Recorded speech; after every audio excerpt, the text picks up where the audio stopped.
episode 2251 of the number one podcast and Apple Podcast for job search. No BS Job Search Advice Radio. I'm Jeff Altman, the Big Game Hunter, and welcome. I started to be called the Big Game Hunter when I did recruiting because I would hunt down leaders and staff organizations. I did it for what felt like 100 years. In point of fact, it was more than 40 years. And I've since transitioned into career and leadership coaching, working with people and organizations to help them become more effective at job search, hiring, management, leadership, as well as resolving workplace issues. And for those of you who are new arrivals to the U.S., I'll let you define what a new arrival is. This is a second show in a row for you. And that is, it's a show about adapting to the culture in the U.S., because it's probably very different than where you came from. Hope you find this helpful. Please give the show an honest review and share it with anyone who you know is a new arrival to the U.S. who might benefit, and also, just because of the times we live in, legal arrival to the U.S. This is not material for those who crossed a border illegally. Now, with that, we'll be back in just one moment. Support for today's show comes from Jobscan. Jobscan is a site that's going to take a look at your resume and you're going to copy and paste the job description into another field. It's going to make a comparison and give you a sense of how your resume matches up and makes recommendations for how to fix it. Again, use the link in the show notes. You'll get better results on each resume submission you make. And with that, we'll be back in one moment.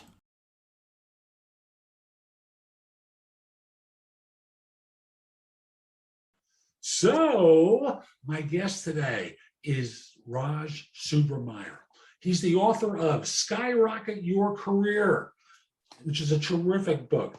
And I'm not going to say the subtitle because it includes the full spelling of the title of my podcast. I'll do the abbreviated version.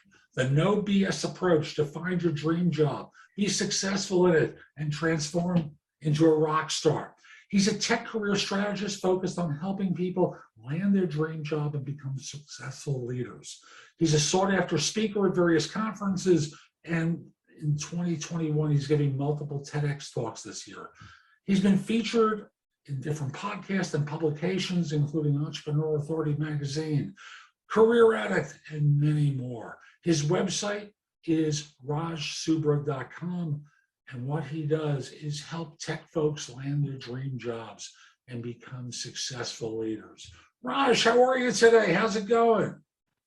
I am doing good. Thanks for having me. I'm super excited to be here. I'm glad to hear that. I would hate to think of the idea that we had, shall we say, kidnapped you and put you on the show and that you didn't want to be here. Right.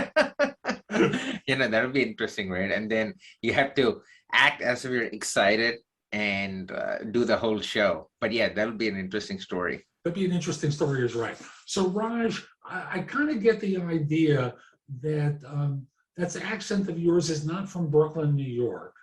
Mm-hmm. And as such, you're someone who came to the United States at some point in life and had to go into the, shall we say, cultural and communication, all sorts of differences between your country of origin and the U.S. and learn to navigate the different environment. Am I interpreting this correctly? Yeah. So let's just start with setting some context. So first thing is, yes, I don't have a Brooklyn, New York accent. I do have a thick Texas accent. So that's what I have. I'm just kidding. So the weird accent which comes from my mouth is a mixture of my Southern Indian accent and my American accent. It's combined into some accent which is coming out right now. But I just live with it because people are able to understand me. So I actually do not care as long as they're able to understand me. So that's the important part, right? So I grew up in the southern part of India, and I was there till my undergrad. And then I decided, you know what, I'm going to work for some time in India and figure out what I want to do in life. And as you may already know, Asian folks usually have three choices when they grow up: doctor, lawyer, or engineer. So I actually chose the engineer part and engineer path, and I've been an engineer ever since. But the point is, so I worked for some time in India, and then I started seeing how software was developed and how they release software to the customers. And I found that fascinating, that all the process involved in it, not just, writing code or software code to build software. So I decided, you know what, I want to pursue my master's in software engineering. And that's what took me to the United States. And I still remember this moment vividly, because I came in on August 31st, 2008. And on September 7th, 2008, Lehman Brothers, and for all the young folks who are listening or watching this podcast, they were one of the biggest financial firms in the world based in the United States, and they became bankrupt overnight, and that triggered the whole recession. That was like the highlight. And that happened a week after I came to the United States. So yeah, that's what brought me to the United States. And then the rest of the story, which we're going to share, follows what happened after this recession and what are the different things which I had to come across as well. It was your fault, of course.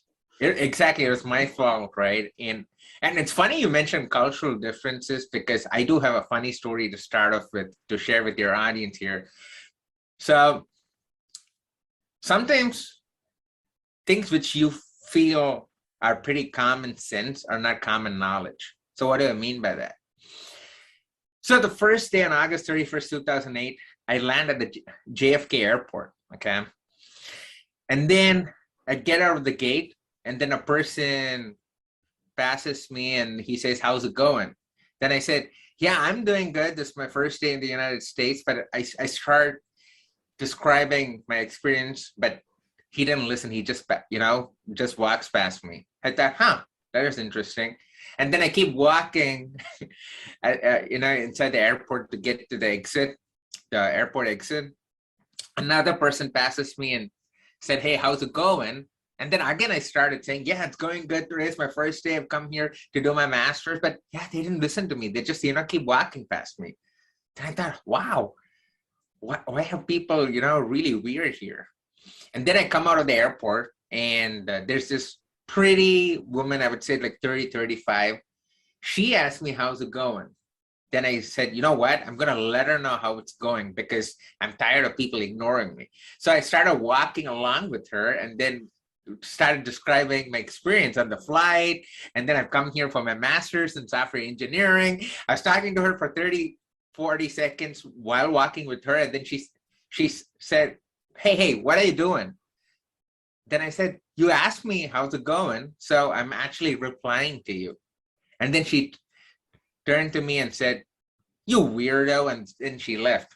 That's when I understood that no one actually gives a shit about you when you say how's it going, but it's like the cultural difference, right? I'm not saying it's right or wrong, but it's just a cultural difference. And me coming from India as an immigrant, I had to learn all these cultural differences, and in an interesting, or the hard way, I should say. And that was pretty much my first experience in the United States.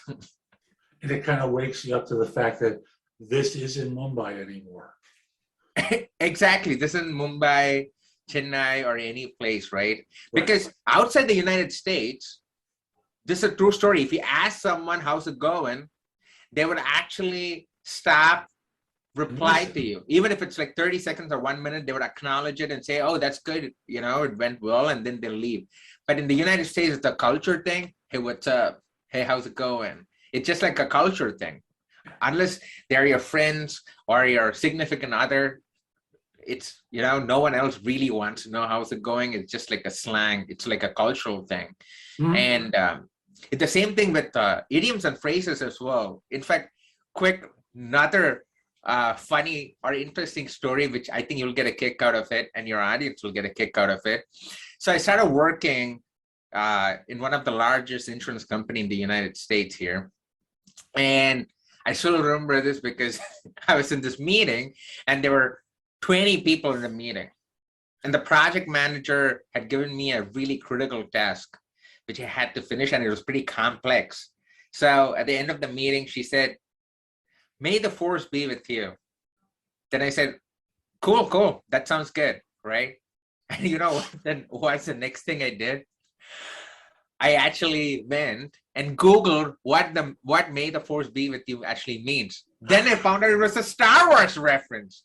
This is the thing. I grew up in the southern part of India. We didn't grow up watching Star Wars, and we don't know all these pop cultural references and idioms and phrases as well. So I know it sounds funny, but this is what people like me, immigrants, have to go through in a foreign land. Not only United States, it'll be the same no matter what foreign country you are in. You have to listen, learn, adapt to the culture, and you should be ready to, make a fool of yourself, because it is going to happen. You just have to keep an open mind and just keep learning.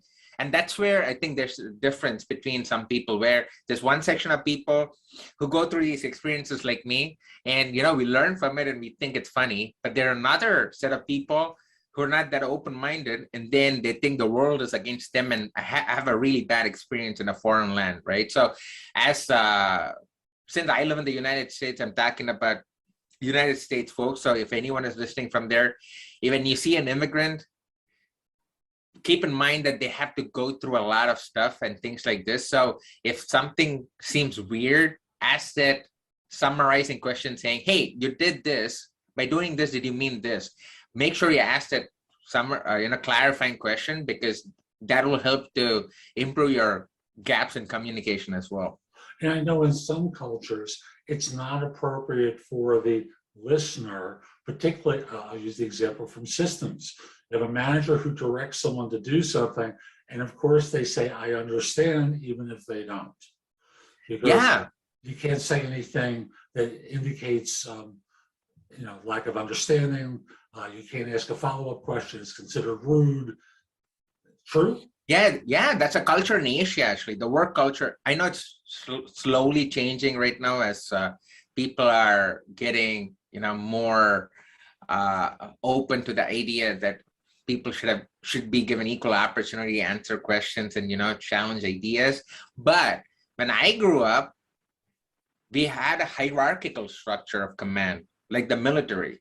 So you have a manager, then you have this, a senior guy or a girl, and then a junior person, and then we have to respect the line of authority. So if you question our higher ups, then they feel offended. How come you're not trusting me? I am the boss here. So we grew up in that culture.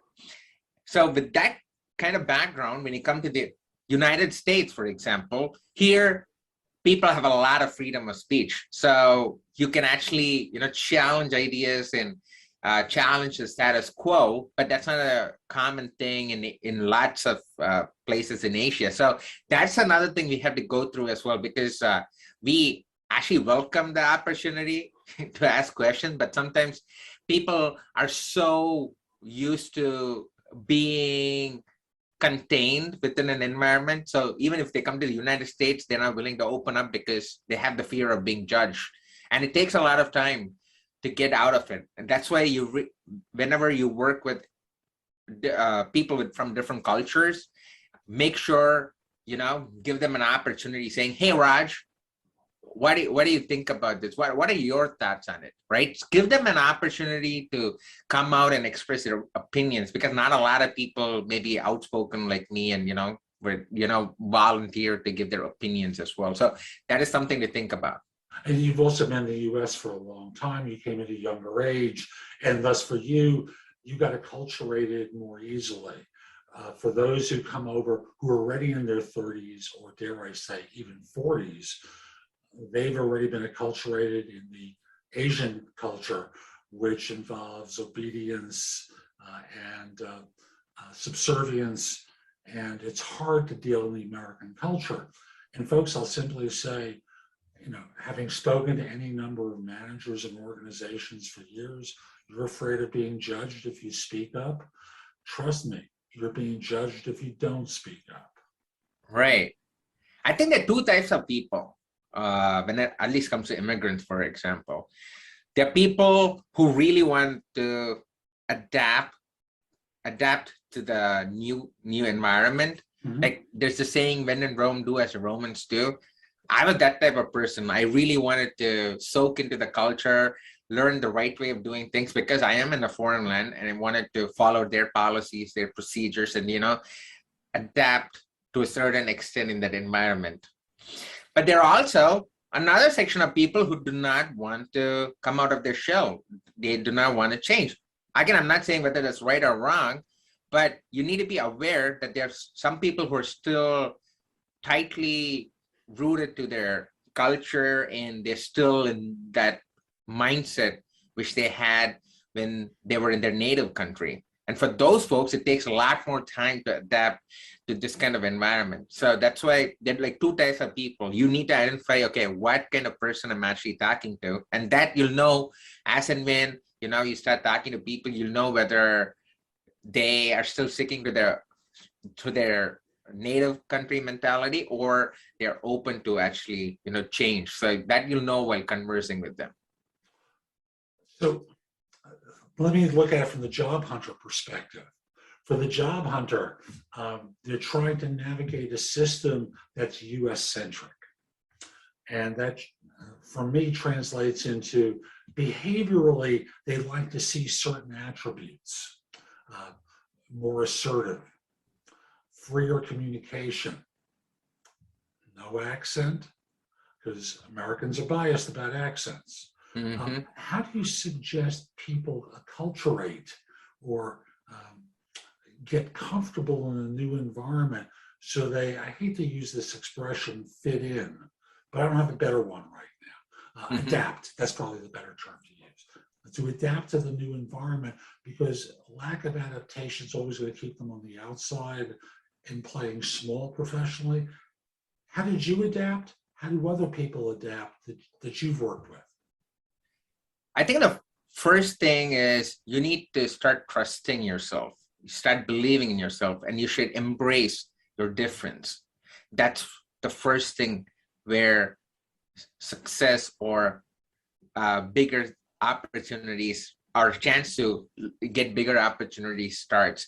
You need to embrace your differences. For me, it's my accent, it's my culture, it's my color, right? A lot of people fight against their own identity. I think that's the number one mistake immigrants make, because they think, man, I have this accent, so that means I'm bad or I'm not as good enough compared to other people. No, you just grew up in a different place. And a lot of the biggest leaders have accents. Sundar Pichai, the CEO of Google, is an Indian dude from my place. He has a freaking accent. Does people worry about his accent? No. He's the freaking CEO of Google. So that's the mentality you need to have. Start embracing your differences. Number one.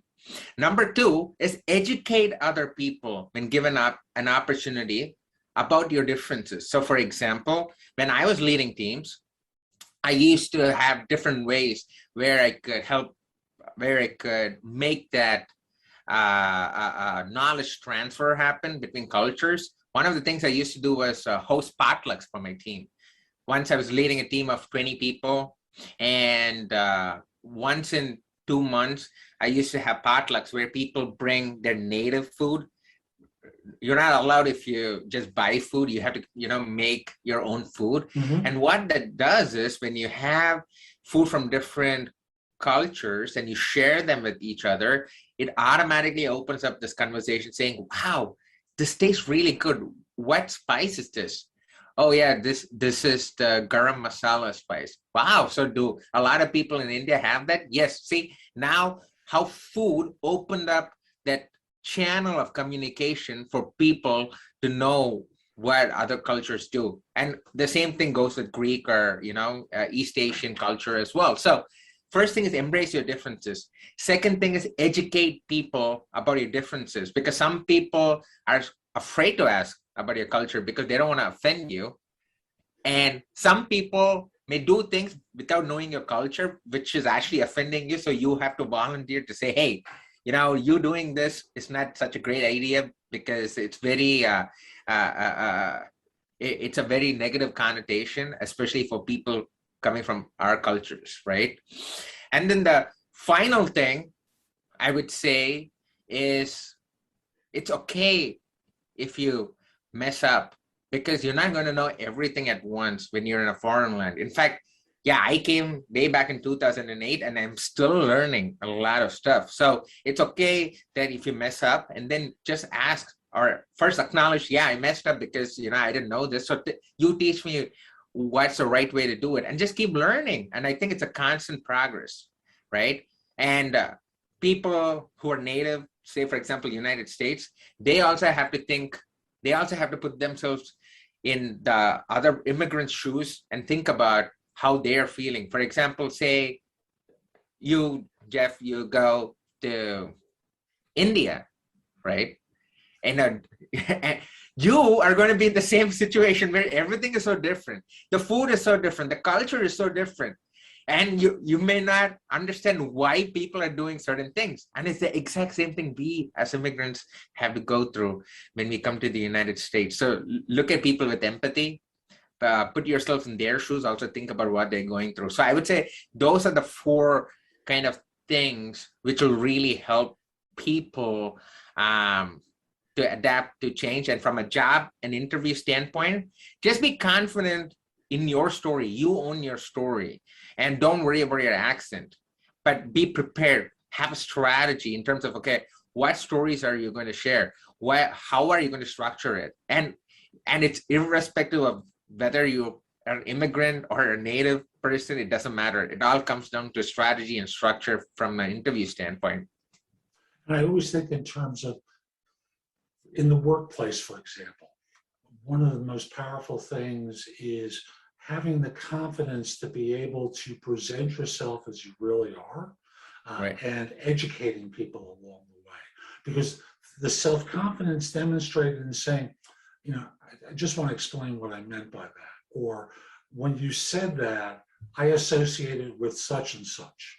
And educating demonstrates a self-confidence that allows your power to really come out. And since when firms hire, they look not just for competence, they look for self-confidence, character, chemistry, maybe a little bit of charisma. They want to trust someone. It's easier to trust someone who has the courage to speak up rather than the timidness to be quiet. Right. And it boils down to the basics, right? It comes down to the basic, even from an interview standpoint. Ask a clarifying question. Just because they ask a question, it doesn't mean that you immediately answer. You'd say, so just to summarize, so you were asking me about a complex situation which I've solved, right? So ask that question. And then once you answer, say, did that answer your question, or do you want me to, add some more details? Think of it as a conversation like you and me are having, right? It's not that since a person has a job and you don't have a job, it doesn't put them on a higher plane. You're humans first, and then whatever career options you are in, whatever state you are in second. So think of it as equals and then have the conversation. I think a lot of people have this mentality that if the interviewer is your boss, he's God and he has control over you. No, it's about having a conversation because they really want to know how you can bring value to the company. And your responsibility as a candidate is to show that value. What do you bring to the table? If you articulate that during the conversation, and that's what it's all about. So once you see when you shift your mindset, okay, this is just a conversation, not that he owns me or she owns me, then the entire scenario, entire atmosphere changes. And of course, there are a lot of strategies which you could do to, ace interviews, which of course I have a lot in my book as well. But the point is, you could use them to have the upper hand, especially the first 5 minutes in the interview is really, really important because you have to show your credibility, show some value immediately, because people start making assumptions about you after the first 5 minutes, and then their decisions could be biased. So that's why there are a lot of things you could do. But on the whole, what I wanted to mention here was think of people as equal and have a conversation and articulate your story. And you can prepare for that beforehand. You don't have to say that story for the first time during the interview. Even before coming to the interview, you can actually practice stuff like, tell me about yourself. You know you're going to get that question. What are your strengths? What are your weaknesses? Tell me about a complex situation you solved. What were the results? Tell me about something you did which failed, but what do you learn from it? So you know you're going to get questions like this. So prepare beforehand and appear more confident. Practice really will help you a lot, folks. Amateurs go to interviews and they wing it. Pros know what's going to be asked. You've seen a job description. You can anticipate what they might ask to validate that you know what you claim to know vis-a-vis what they're looking for. Take the time to practice. It makes a huge difference. And also research. You have to research the company, because if I want to hire you, I want to know whether you're proactive and you've taken the effort to learn about our company. You are going to get, questions like, so why do you want to work for our company? What makes you interested in our company, right? That is one thing. Or you could open up the conversation like an icebreaker conversation saying, oh, by the way, congrats. I know you were on the news because you just released this product. See, now that's an icebreaker conversation. It shows that you did the research, and then immediately the anxiety level in the room reduces a little bit because now we have something to talk about. So practice as we were discussing, and then research. Those are like two key things you really want to do. Why would I want to work for you? Why wouldn't I want to work for you? And you list 2 or 3 different things, by the way. Right, exactly. So for this person who's come to the United States, they're dealing with visa issues now as well, visa transfers, as well as the cultural shift. How do you recommend people navigate the visa conversation? Obviously, it's going to surface at some point. Mm-hmm. What's the current thinking about bringing up visa, and what's needed from an employer for a transfer? So the first thing is, when people look at your resume, and I'm taking India, for example, because I'm Indian. When they look at a resume that say, now it's 2021, but say you came to the United States 2018 for a master's, they already assume that, okay, you probably need sponsorship. So it's not a secret before you talk. They already kind of can figure out whether you need sponsorship just from the resume. That is number one. Number two is companies are ready to sponsor your H-1B, that's the work permit here in the United States, if you show value. If you show them how you bring value to the company, they are ready to sponsor your H-1B. Especially right now, this year, it's a lot more, people are a lot more open to sponsoring when they get the right candidate. So the way you could convince them to make them sponsor your H-1B is, again, from a value standpoint, show them how you can contribute to the growth of the company. Build your personal brand. When I say personal brand, have a social media footprint on LinkedIn where you keep posting, you engage with other people, and then you take extra courses, which is not just related to your master's, for example, or undergrad, and then show that you've attended conferences. So all those things will actually help to convince the employer to sponsor a H-1B. And in terms of how you have the conversation, whenever you have the first call with the recruiter, let them talk about the position. You let them know how you bring value. And towards the end, let them know that, hey, by the way, I'm currently, say, for example, I'm an F1 student visa, and I would need a H-1B sponsorship if I work for your company. Just be open and frank about it. A lot of people wantonly do not reveal that, and then towards the final interview, if they do really well and then say it, and then they say, no, we don't sponsor H-1B, it's too late. We wasted so much time, both of you. So I would say you don't immediately say, once you have a call with the recruiter, Don't immediately start with, hey, by the way, I need H1B sponsorship. Then people will keep the phone down without even hearing what value you bring to the table. Instead, tell them how you bring value, what is your experience, and how you can contribute to the growth of the company. And then they start digesting that information and know that, oh, this person's really good. And then towards the end, say, hey, by the way, I need H1B sponsorship, and be open and honest about it. But say it towards the end so that it gets you a chance to at least show your value to the person. And I think that's how you can make people sponsor your work permit. And also, when you apply for jobs, some companies would clearly say, we don't sponsor, or only green cards or American citizens. So that is a good reference point that, okay, you probably do not want to apply for those kind of positions because they're really particular about not sponsoring, right? If they don't mention that, then go ahead and do it, and they will sponsor you. And also, if you go to Glassdoor, you can look at reviews and feedback about whether they actually sponsor. So you can find all those information about the company even before you get on a call. And also, you can tap into your own network. So say, for example, I know a person in Google in my own network. You can ask the person in Google saying, hey, by the way, do they sponsor H1B? And then that's a good reference point as well. Okay, they do. And by the way, Google does. But I'm just saying that those are some ways where you can figure out whether they sponsor H1B. And the second thing is to make them sponsor a H1B as well. What sort of expressions I'm going to use India again. People from India use that don't translate well into US culture.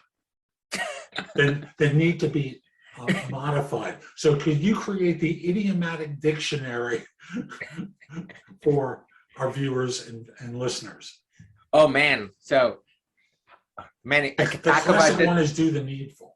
I know. So I can talk, yeah, exactly. Do the needful is one thing, but I can talk about this for hours, but quickly, here are some examples of words, right? Especially say, for example, you're coming from India to the United States. Different words mean different things. Again, coming back to our intercultural communication aspect, which you've been, diving into.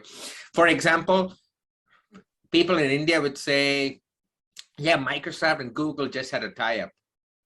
When they say tie-up, they mean joint venture. So tie-up means joint venture. So there's the difference. And then you would say, people in India would say, yeah, I passed out in 2008.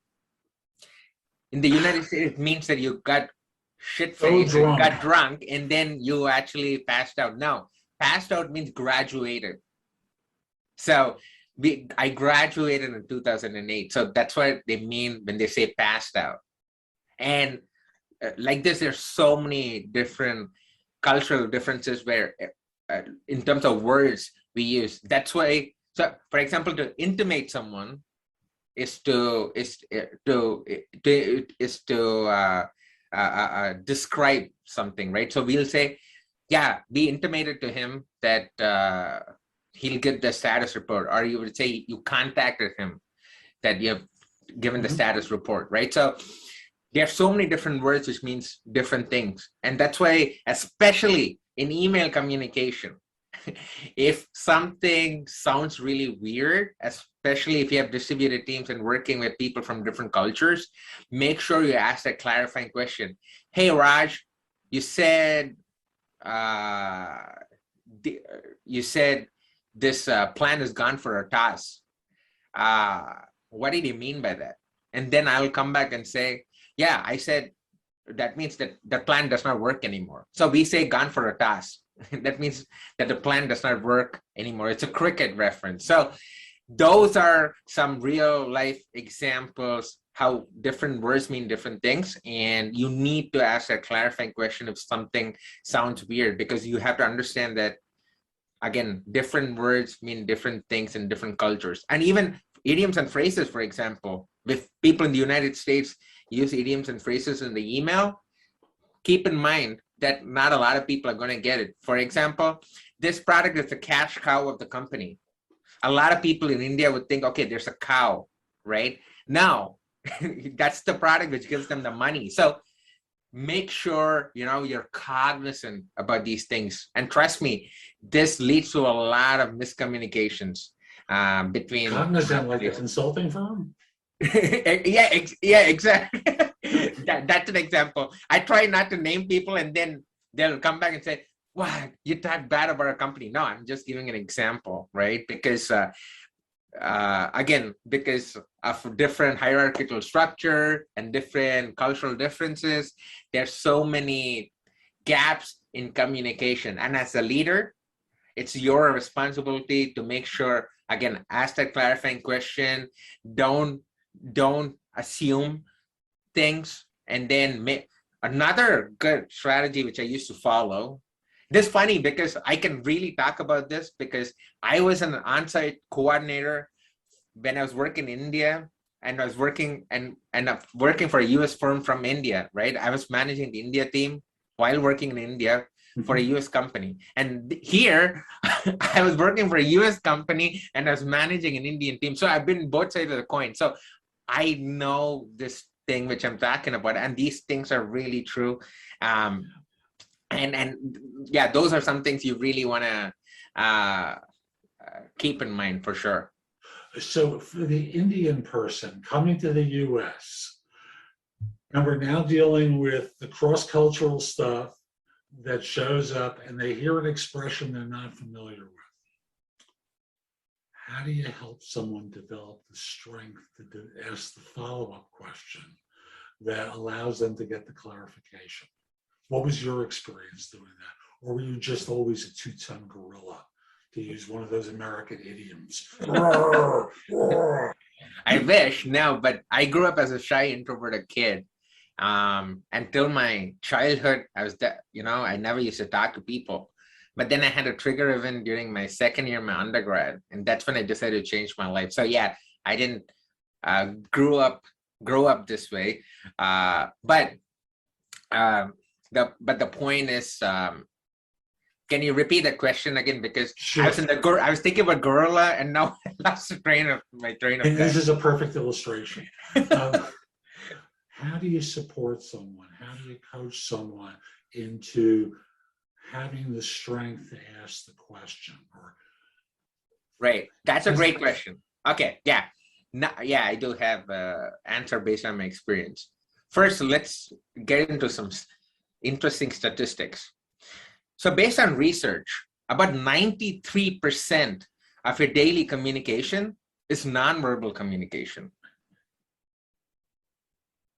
Yes. And then we do head bob in India as well. But the point is, 93% of your daily communication is nonverbal, which is mind-blowing. That being the case, the way you react to people when they're talking means a lot, and you need to pay attention to it.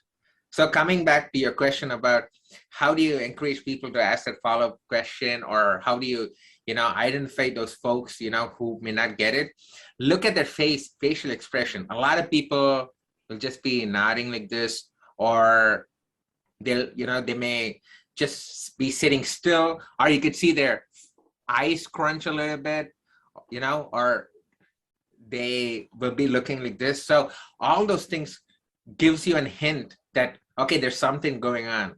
So when and as a facilitator, as a leader, it's your job to actually pay attention to these facial gestures and body language. And if you're on Zoom, have gallery view so that you can see everyone's view at the same time, everyone's body language at the same time, and see how they're reacting. And if you see someone who has, a funny facial expression or nodding their head, make sure you follow up with them saying, "Hey, Raj, by the way, just wanted to make sure you didn't have any questions. What was what I said clear to you?" You don't have to say, "Hey, Raj, seems like you're not clear about this. Can you let me know what questions you have?" That is one way of doing it. Or you can be slightly subtle and say, "Hey, by the way, Raj, I just wanted to, make sure you got what we were saying. Did you have any questions related to that?"